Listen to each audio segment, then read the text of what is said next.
Hi, Mickey. Are you experiencing any vertigo?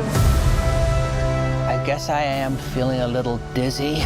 Welcome to Watch Mojo, and today we're taking a deep dive into Edward Ashton's novel Mickey 7, being adapted into the movie Mickey 17 in 2025.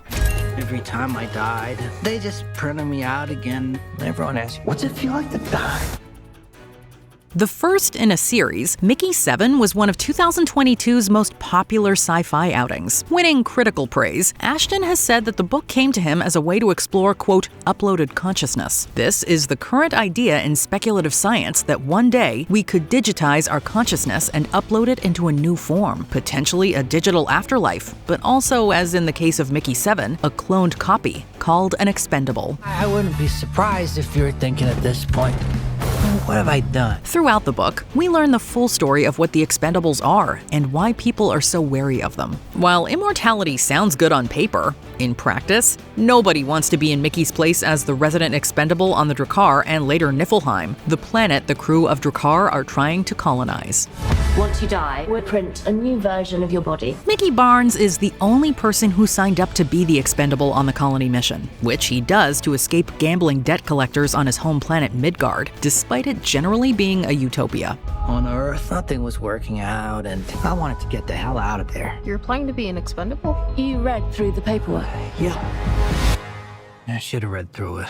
Because he's primarily a historian, Midgard's utilitarian society has no real use for him, and he's being threatened by General Ne'er-do-well Darius Blank. Blank comes to Mickey's apartment with a device called a neural inducer that forces his pain receptors to fire, inflicting extreme agony on whoever it comes into contact with. Facing that kind of pain and with no way to pay Darius off, Mickey asks for the help of his friend Berto Gomez, who incidentally is the athlete Mickey was betting against to get into all that trouble, to get an interview for the Expendable posting. Looking to escape, he signs up, despite everybody along the way trying to persuade him it's a bad idea. That's it. Mickey, deep breaths, fill your lungs.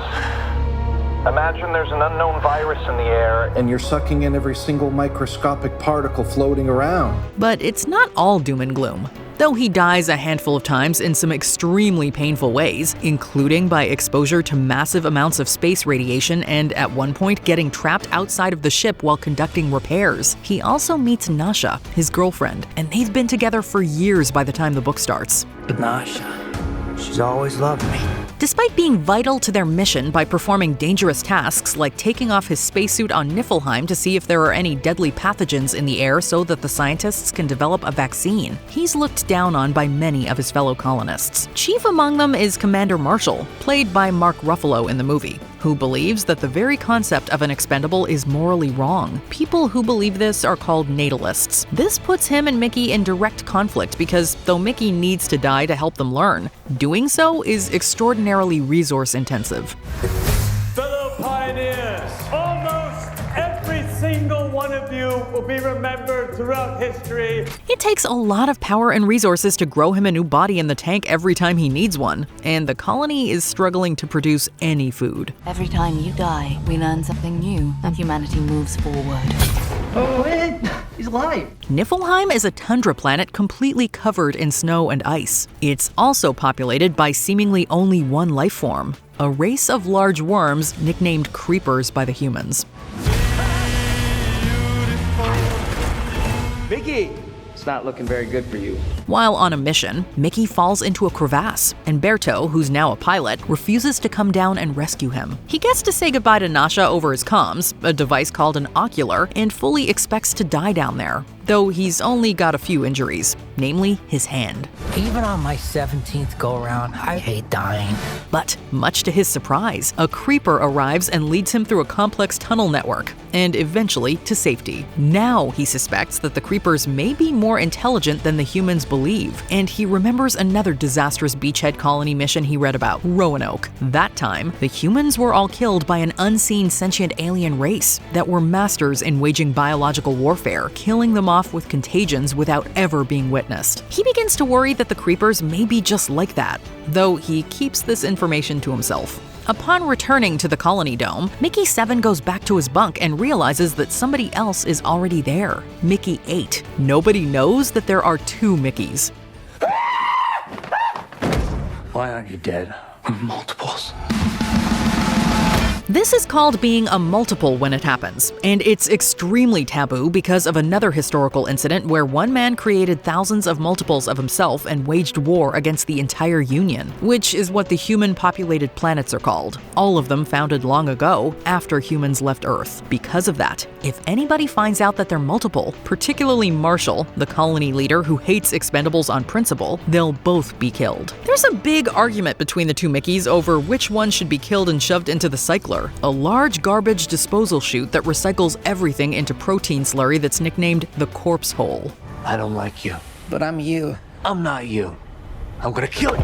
However, they can't decide which one should live and which should die. 7's logic is that 8 was never supposed to exist and so he should die, while 8 thinks that 7 has had more than enough time and should make way for someone new. We also learn that Mickey hasn't been keeping up with his consciousness uploads, so Mickey 8 is weeks behind him and doesn't have all of his new secret knowledge about the creepers. Ultimately, they agree to live alongside each other, though this seems like a doomed exploit. They're stuck hiding and don't have enough rations, unable to afford anything to eat except cycler paste, as opposed to the luxurious yams and tomatoes that the people with more rations are able to enjoy. While the two Mickeys struggle to exist side by side, the creepers become bolder and start attacking the dome and doing real damage, which leads to various missions that Mickey, being the expendable, joins. Mickey 8 stays behind, while Mickey 7 does everything dangerous, teaming up with the security detail Dugan and Kat Chen. He advises them to wear less armor because he's become convinced that the creepers want their metal,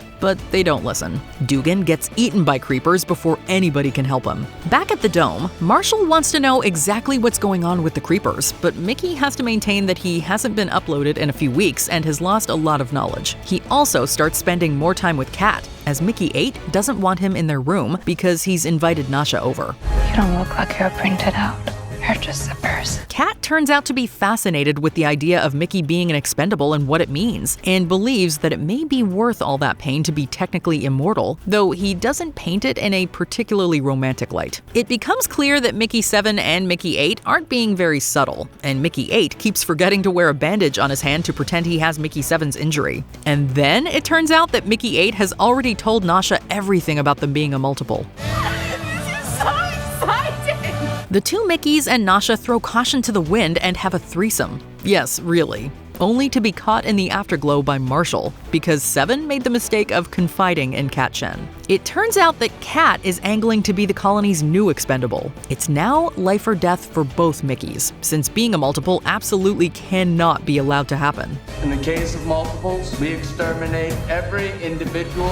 But Mickey 7 leverages his knowledge about the creepers, suggesting to Marshall that they're intelligent. He's also been getting strange messages through his ocular that don't make any sense, but previously believed it was just Mickey 8, sending him gibberish in his sleep. He then starts having dreams that he's back home on Midgard and that a large caterpillar has joined him at a campfire. It's not just a dream, however. It's the creepers trying to communicate. When he explains this to Marshall, Marshall lets them both live, temporarily. He's found out that the creepers are at least partially technological, and he wants to wipe them out using bubble bombs. These devastating bombs use antimatter, and an antimatter conflict called the Bubble War is the very event that devastated Earth and led to humans colonizing the stars in the first place. Those humans are collectively called the diaspora. Because of the Bubble War, using these bombs is categorically forbidden. But that doesn't stop Marshall. He equips each Mickey with a bubble bomb, made of Drakar's stored fuel, and sends them on a mission into the creeper tunnels to try and wipe them out, despite Mickey 7 arguing with him. In the tunnels, Mickey 8 is soon killed by the creepers, which means they've now got their claws on a bubble bomb. Mickey 7, meanwhile, keeps scheming, with the creepers now able to use full sentences to talk to him via the ocular. 7 is too pragmatic to use the bomb as instructed, and returns to the dome to explain to Marshall in command that he's told the creepers how to use the bubble bomb they now possess. He says that the creepers are a hive mind, and that if he didn't explain what the bomb was, they may have learned how it works on their own anyway and activated it. Marshall wants to kill him despite the bomb he still has, but he says that he's the only person who can communicate with the creepers, so they let him live. At the very end of the book, we find out that all this time, Niflheim has just been in the grips of a long winter, and the snow and ice begin to thaw. Mickey takes Nasha out of the dome into nature and reveals his secret. The creepers don't have Mickey 8's antimatter antimatter bomb. He managed to get it back, and has hidden it as a contingency. He did this all to stop Marshall from killing him, and he's planning on returning it to the colony once Marshall's dead, though they have no idea how long that will take. In the meantime, the bubble bomb is out there. Only Mickey and Nasha know about it, and it's the only thing keeping Mickey alive. The sequel to Mickey 7, Antimatter Blues, came out in 2023 and continues Mickey 7's story as the only surviving version of Mickey Barnes. Before we continue, be sure to subscribe to our channel and ring the bell to get notified about our latest videos. You have the option to be notified for occasional videos or all of them. If you're on your phone, make sure you go into your settings and switch on notifications.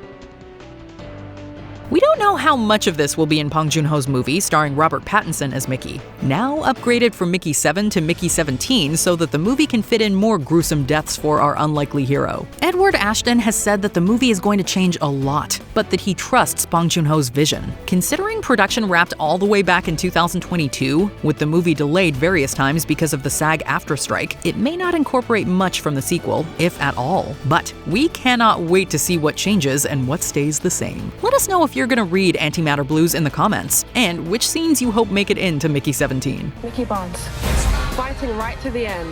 My great gift to mankind. Did you enjoy this video? Check out these other clips from WatchMojo, and be sure to subscribe and ring the bell to be notified about our latest videos.